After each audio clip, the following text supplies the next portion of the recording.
jika diberikan obat-obat herbal, takutnya kulit dan tubuh kita mengalami iritasi, menyebabkan komplikasi pada penyakit tersebut. Dan efek sampingnya ya jauh lebih ribet untuk penanganan lebih lanjutnya. Wah. Dan banyak masyarakat juga kadang melakukan pijat atau urut di daerah benjolan itu. Sebenarnya itu satu tindakan yang salah.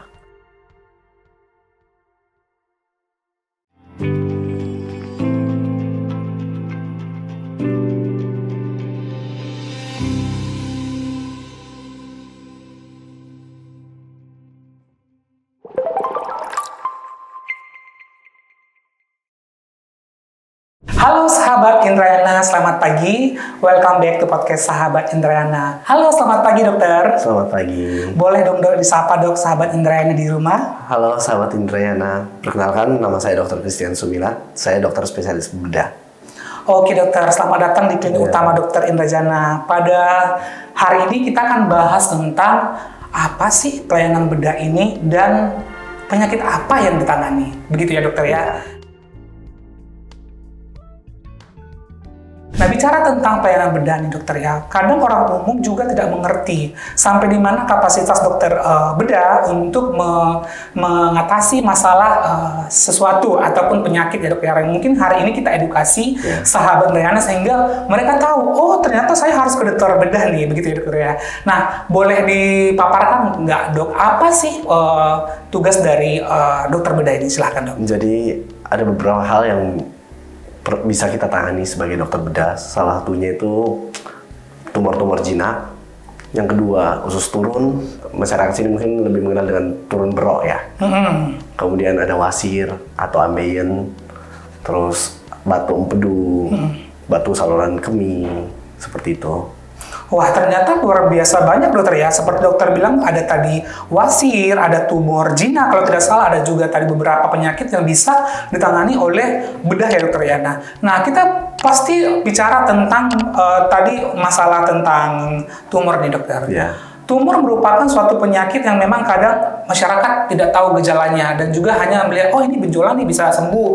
Nah, bicara tentang tumor dokternya, nah apa kapasitas dan bagaimana dokter bedah umum memberikan pelayanan ataupun mengobati untuk tumor? Silahkan dokter. Jadi kalau tumor sendiri kita tahu ada tumor jinak, ada tumor ganas. Tumor ganas ini yang disebut dengan kanker. Tapi untuk mengetahui semua benjolan yang ada dalam tubuhnya kita, sebenarnya semua yang tidak normal itu namanya tumor. Oke. Jadi dimanapun berada benjolan itu yang tidak normal disebut tumor. Gejalanya biasanya seperti apa dok?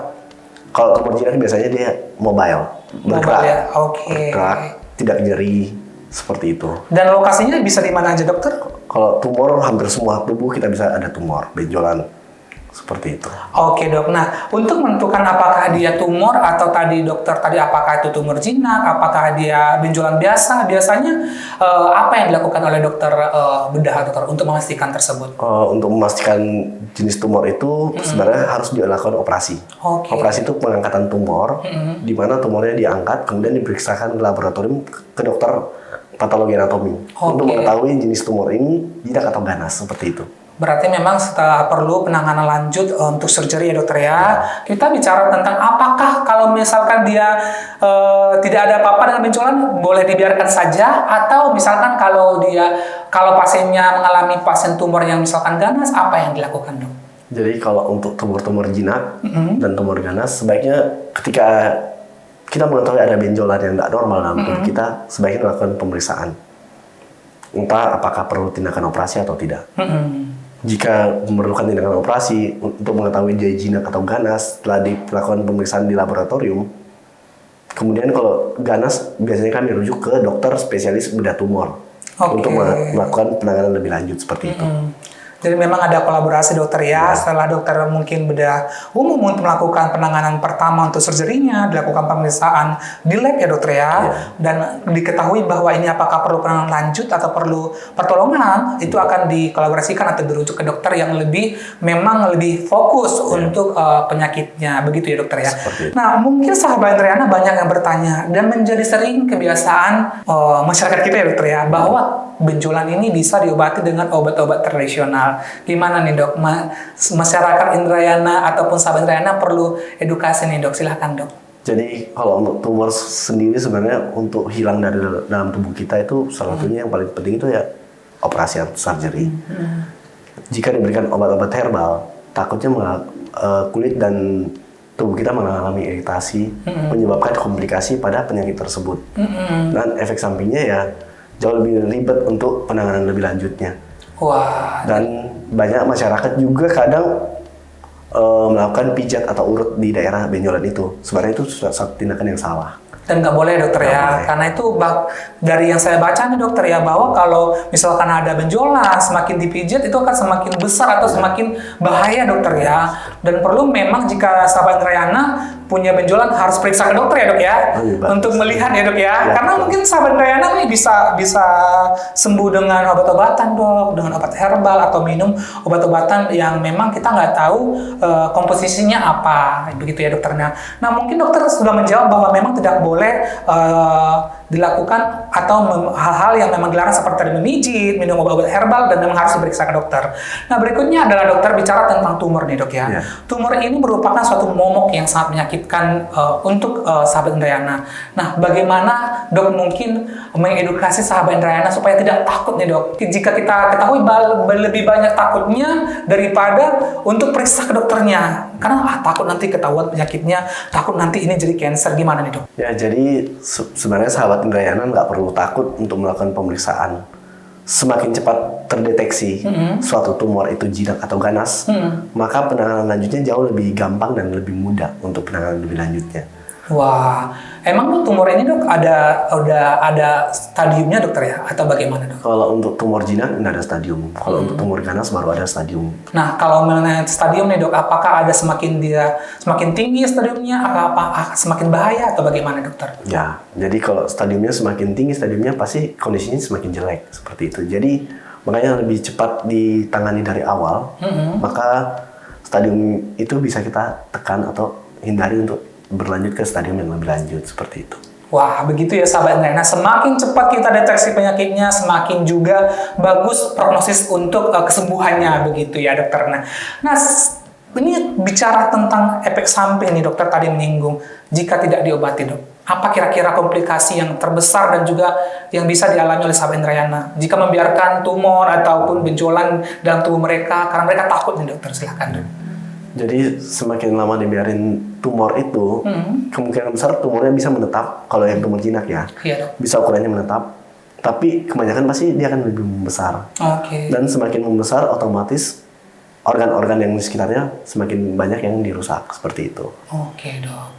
Nah mungkin yang kita perlu juga garis bawahi dokter ya, bahwa tumor ini ternyata sudah bisa juga disembuhkan dok ya dengan cara-cara apakah itu dengan surgery, apa itu dengan proses kemoterapi dan lain-lain begitu ya dokter ya. Saya baca dok, gimana dok? Apakah memang bisa sembuh atau bagaimana dok? Jadi kalau dibilang tumor jinak itu kebanyakan bisa sembuh. Tapi namanya tumor, kita cuma bisa melihat dengan kasat mata.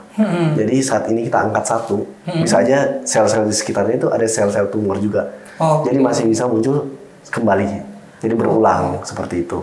Jadi kalau dibilang untuk sembuh sempurna, untuk pengangkatan tumor jinak, itu bisa hilang tumor yang saat itu. Tapi sel-sel sekitarnya, jaringan-jaringan sekitarnya kan bisa saja mengandung sel-sel tumor juga. Jadi bisa aja muncul kembali seperti itu, tumor-tumor yang lain. Oke, begitu ya dok ya. Ini cukup juga penyakit yang menyeramkan juga dokter ya. Kalau kita bahas bahwa sudah dia diangkat, bisa juga muncul kembali. Kira-kira penyebabnya apa nih dok? Banyak faktor sih yang bisa menyebabkan tumor itu muncul kembali. Termasuk dari gaya hidup, hormon, faktor keturunan, seperti itu banyak hal sih sebenarnya. Oke dok. Nah mungkin pertanyaan yang paling sering ditanyakan oleh sahabat Indrayana adalah, dok, bagaimana tips supaya saya tidak terkena tumor ataupun kanker atau lain-lain? Silahkan dok. Jadi kalau untuk tips saya, ya untuk menghindari itu adalah sesuatu yang sulit sebenarnya. Kalau untuk menghindari tumor itu untuk muncul atau enggak, itu sulit. Jadi yang bisa kita lakukan, deteksi lebih dini, jauh lebih baik, dan penanganan lebih cepat, jauh lebih baik. Seperti itu sih. Wah, penutup nih dok, kesimpulan mengenai bedah umum dan juga penyakit tumor, silahkan dok. Jadi untuk bedah umum, kami melayani banyak hal yang tadi seperti wasir, ambeien, usus turun, ya, terus batu empedu, sama tumor-tumor itu sendiri. Jadi pesan saya, jangan takut ke dokter bedah, periksakan kondisi Anda, semakin cepat diperiksakan, semakin cepat penanganan. Setelah penanganan, kehidupan jauh lebih baik. Wah, luar biasa Dokter Christian. Terima kasih dok sudah mengedukasi pagi-pagi kepada sahabat Trayana. Semoga bermanfaat untuk sahabat Trayana di rumah dan juga sudah menjawab pertanyaan-pertanyaan sahabat Trayana mengenai tadi bedah umum dan juga tumor begitu ya dok. Nanti berikutnya kita akan bahas topik-topik yang menarik terkait pelayanan bedah umum. Mungkin begitu saja dok pertemuan kita hari ini. Terima kasih sekali lagi dok. Mungkin sekali lagi saya akan tutup dengan kata-kata deteksi lebih dini akan juga memberikan prognosis yang baik kepada Anda. Saya Gembira dan juga Dokter Christian pamit. Dah.